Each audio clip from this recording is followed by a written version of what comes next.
The best leader.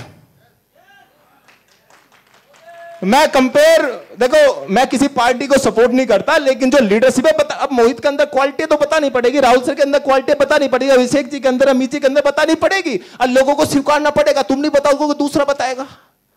जबरदस्ती सुनो।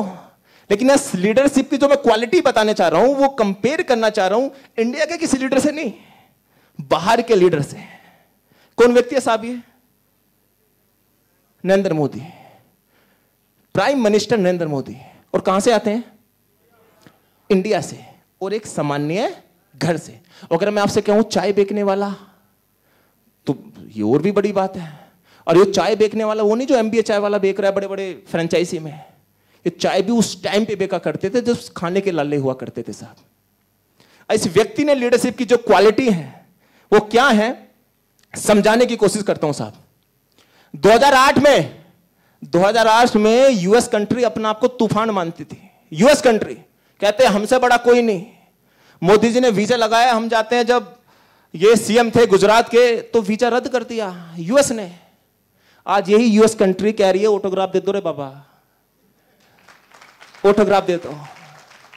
वही रसिया जो अपने आप को सुपर पावर मानता है, वो कहता है हम दुनिया के तूफान हैं, हमें बीट कर पाना बड़ा मुश्किल है। अभी रसिया यूक्रेन में युद्ध छिड़ गया, पूरे देश, सारी कंट्री हिल गई। पता चला मोदी जी को कि यार अपने कुछ नागरिक हैं यूक्रेन में। रूस फोन मिलाया और कहा हमें तुम्हारी लड़ाई से कोई लेना देना नहीं रहे, हमें तुम्हारी लड़ाई से कोई लेना देना नहीं रहे, जो हमारे नागरिक हैं बस सुरक्षित भेज दो। उसने कही जी सर। प्राइवेट फ्लाइट उठी, उड़ा के सारे नागरिकों को लाई। इसको बोलते हैं क्या? लीडरशिप। और ये चाइना, ये तो वैसी परेशान है। ये तुर्रम खां मानता था कि हमसे बड़ा कोई टेक्नोलॉजी में नहीं है साहब। इसने कहा टेक्नोलॉजी को एक काम करो, साइड रखो, सारी एप्लीकेशन को बैन करो। तुम जितने भी साले चाइनीज हो, तुम टेक्नोलॉजी में कहां ऊपर हो? 90% तो थारा डेटा थारे कंट्री में काम नहीं करता, दूसरी कंट्री में काम करता, जब तो थारी कंट्री डेवलप हो रही है। इसने लीडरशिप से वो चीज समझी जो लोगों की जरूरत थी। उसे पता कि लोग मेरे साथ कनेक्ट करने पड़ेंगे। और मोदी की एक बात बताऊं, ये मुझे बड़ी प्यारी लगती है, जो आप अपनी जिंदगी में सीख सकते हो। 2014 में बीजेपी पार्टी को कोई सूंघता भी नहीं था। उससे पहले एक व्यक्ति ने फील्ड में उतर के पूरा माहौल बदल दिया साहब, पूरा माहौल अकेले दम पे। हुआ नहीं हुआ साहब?